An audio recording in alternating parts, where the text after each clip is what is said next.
How to add text in Canva PC. First of all, open Canva and make sure you are logged in.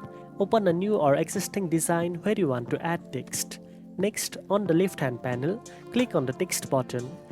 Canva will display options like add a heading, add a subheading, add a little bit of body text or pre-designed text templates. Click on the option you want to use and the text box will appear on your design canvas. You can type your text directly into the box. After adding text, you can customize it using the top toolbar. Change the font style, size, color, spacing, alignment, and even apply effects like shadow, lift, or curve.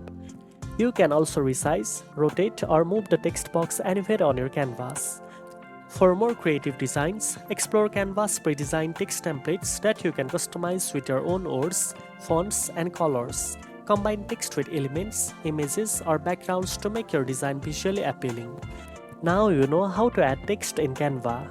If you found this video helpful, don't forget to like, share, and subscribe for more editing tips. Thanks for watching, and I'll see you in the next one.